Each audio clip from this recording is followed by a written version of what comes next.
Hi అందరికీ నమస్కారం. వందల కిలోమీటర్ల పాదయాత్ర చేసి ప్రజల మనసును గెలుచుకోవడం తెలిసిన జగన్ గారికి ప్రజల ధనాన్ని కాపాడడం లేదా ప్రజల ధనానికి జవాబుదారీగా ఉండడం తెలియదు.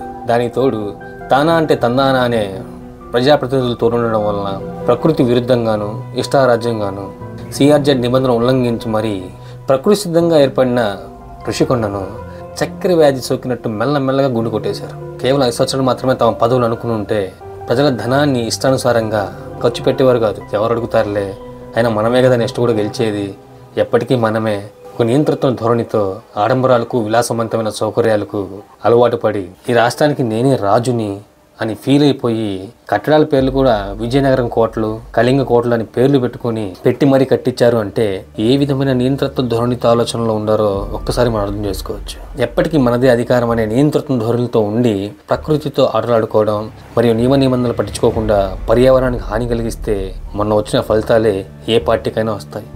ఏంది స్వామి, ఏంది ఒక బంగ్లా కట్టినందుకు ఇంత రచ్చ అంటారా? కేవలం ఒక బంగ్లా కట్టినందుకు రచ్చ కాదు, ఈ బంగ్లా కడతానికి ప్రకృతి వనరులను ఏ విధంగా నాశనం చేశారు, ప్రజాధనాన్ని దుర్వినియోగం చేశారు, అధికార దుర్వినియోగం చేశారు. ఈ బంగ్లా కడతానికి అక్షరాల నియంతృత్వ ధోరణితో ప్రవర్తించారని చెప్పడానికి చాలా ఉదాహరణలే ఉన్నాయి. అసలు ఈ బంగ్లా కట్టక ముందు ఋషికొండ ప్లేస్లో ఏముండేది? దాన్ని పగలగొట్టి మరీ కట్టాల్సినంత అవసరం ఏంది? విశాఖపట్నం అనేది మహానగరంలో ఇంకెక్కడ ప్లేస్ దొరకలేదా సీఎం క్యాంప్ ఆఫీస్ కట్టుకోవడానికి? అసలు ఋషికొండ మీద ఈ బంగ్లా కట్టక ముందు అక్కడ ఏముంది? దాన్ని పర్టికులర్గా పాయింట్అవుట్ చేసి దాన్ని ఎందుకు పగలగొట్టారు? అసలుకే రాష్ట్రం అప్పుల్లో ఉంది, రాష్ట్రంలో సచివాలయాలు మొత్తం తాకట్లో ఉన్నాయి, మరియు వైజాగ్ కలెక్టర్ ఆఫీస్ కూడా తాకట్లో ఉంది. ఇన్ని ప్రాబ్లమ్స్ ఉంటే 500 కోట్లు పెట్టి అంత విలాసమైన బంగ్లా ఎందుకు కట్టాల్సి వచ్చింది? అది కూడా అక్కడే ఎందుకు? ఇది నిజంగా క్యాంప్ ఆఫీస్ అయితే లోపల అతి విలాసవంతమైన మసాజర్ ఎందుకు? వైసీపీ మాజీ నేతలు మొదట్లో దీన్ని టూరిజం కోసం కడుతున్నామన్నారు. క్యాపిటల్ వస్తే జగన్మోహన్ రెడ్డి గారు ఇక్కడి నుంచి పరిపాలన చేస్తారు, అందుకే ఇక్కడ ప్లేస్ కావాలన్నారు. నిజానికి జగన్మోహన్ రెడ్డి గారు అక్కడి నుంచి పరిపాలన చేయాలంటే 500 కోట్లు ఖర్చు పెట్టి అంత పెద్ద బిల్డింగ్ కట్టాల్సిన అవసరం లేదు, అది కూడా ప్రజల కోసం కట్టామన్నారు. నిజానికి ఆ బిల్డింగ్లో ప్రజలకి అసలు ఎటువంటి అలో ఉండదు, ఎందుకంటే అంత విలాసంగా కట్టారనమాట. కానీ ఎవరి కోసం కట్టారు, ఎందుకు కట్టారు, దేనికి ఉపయోగం ఎవరికి తెలియదు. మామూలుగానే రాష్ట్రంలో ప్రభుత్వ పనులు చాలా స్లోగా అవుతాయన్నమాట. అలాంటిది కేవలం 2 సంవత్సరాల్లోనే 9.8 ఎకరాల్లో 7 బ్లాక్స్లో 2 సంవత్సరాల్లో ఎలా కట్టేశారు? 500 నుంచి 600 కోట్ల రూపాయలు పెట్టి అని ముందుగానే ఫిక్స్ అయ్యారు వాళ్ళు కట్టాలని, ప్రజాధనాన్ని దుర్వినియోగం చేయాలని. నిజంగా సీఎం క్యాంప్ ఆఫీస్ అంటే ప్రజాప్రతినిధులతో మరియు ప్రజల సమస్యలు తెలుసుకోవడానికి ఒక ప్రదేశం కావాలన్నమాట. అలాంటిది అనుకుందాం. అలాంటి ప్రదేశంలో 36 లక్షల రూపాయలు ఖర్చు పెడితే బాత్ టబ్ ఎందుకు? అండర్ గ్రౌండ్ వాటర్ డ్రైనేజ్ సిస్టానికి మరియు వాటర్కి 100 కోట్లు ఎందుకు? బయట చెట్లు నాటించడానికి మరియు బ్యూటిఫికేషన్కి 100 కోట్లు ఎందుకు? Lighting, curtains, furniture, cupboards, massagers, luxurious, royal, everything royal material ఎందుకు? ఎందుకంటే ప్రతిసారి నియంత్రణ ధోరణితో మనమే గెలుస్తాం అన్న నియంత్రణ ధోరణితో ఉంటే ప్రజల ధనాన్ని నిజంగా వృధా చేస్తారు. ఎందుకంటే ప్రజల ధనం అంటున్నారంటే బాటిళ్ళు మరియు చెత్త పేపర్లు ఏరుకొని అమ్ముకునే వాడి కాడి నుంచి ఫ్లైట్లో తిరిగేవాడి దాకా కొనే ప్రత్యక్ష లేదా పరోక్ష పనుల ద్వారా వచ్చిన డబ్బులతోనే అది కట్టింది. మన తాగుబోతుల 25 సంవత్సరాల భవిష్యత్తును చూపించి, అంటే మనం తాగుతుంటే వచ్చిన లాభాలను చూపించి భవిష్యత్తులో కూడా ఇన్నే లాభాలు వస్తాయని అప్పులు తీసుకుని ఉన్నారు తెలుసా. అంటే తాగుబోతుల భవిష్యత్తుని కూడా తాకట్టు పెట్టి, వైజాగ్ కలెక్టరేట్ని తాకట్టు పెట్టి, రాష్ట్రంలో ఉన్న సచివాలయాన్ని తాకట్టు పెట్టి, రాష్ట్రం అప్పుల్లో ఉంది, క్యాపిటల్ లేదు, అంత ఖర్చు పెట్టి 500 కోట్లు పెట్టి ప్రజాధనాన్ని వృధా చేసి మరి కట్టించాల్సినంత అవసరం ఏంటి? ఎందుకు? ఇప్పుడు టీడీపీ అధికారంలోకి వచ్చింది. ఇప్పుడు ఆ బంగ్లాని ఎలా వాడుకోబోతున్నారు? లగ్జరీస్ బంగ్లాగానా లేదా పడేస్తారా? పడేస్తే ప్రజాధనం కూడా వృధా అవుతుంది. కానీ పడేయడానికి కమిట్మెంట్ ఇచ్చారు, మరి ఏమవుతుందో చూడాలి.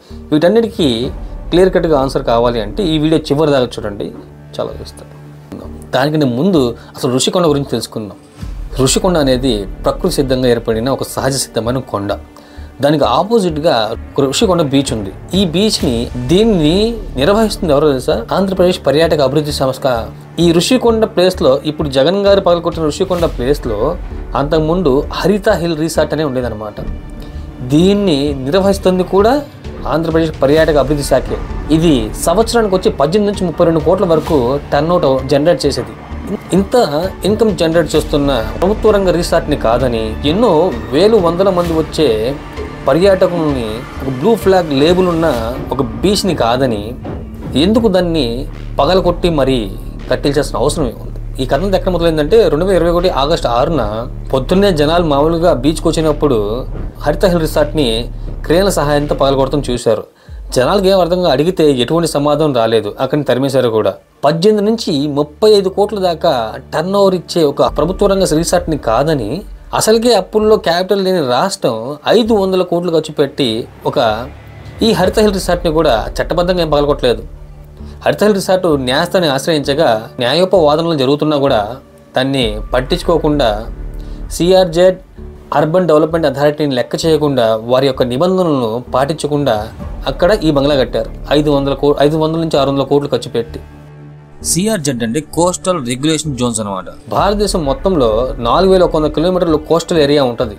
ఈ కోస్టల్ ఏరియా మొత్తం కూడా సిఆర్జెడ్ పరిధిలోకి వస్తుంది అనమాట. ఈ ఏరియాలో డెవలప్మెంట్ కానీ ఏదైనా నిర్ణయాలు తీసుకుంటే సిఆర్జెడ్ యొక్క పర్మిషన్ తీసుకోవాల్సిందే. అలాగే అర్బన్ డెవలప్మెంట్ అథారిటీ పర్మిషన్ కూడా తీసుకోవాల్సిందే. సిఆర్జెడ్ ప్రకారం ఋషికొండ అనే ప్లేసు సిఆర్జెడ్ 2 ప్రకారం వస్తుంది. అంటే పర్యాటకరంగా సంబంధించిన బంగ్లాలు మాత్రమే కట్టాలి. అందుకు మొదట్లో వైసీపీ గవర్నమెంట్లో ప్రజాప్రతినిధులు కొంతమంది పర్యాటక శాఖ కోసమే కడుతున్నామని చాలాసార్లు చెప్పారు. ఎందుకంటే వేరే విధంగా వెళ్తే దానికి పర్మిషన్ రాదు కాబట్టి పర్యాటక శాఖ అని చెప్పి కట్టి ఇప్పుడు పెద్ద చేశారనమాట.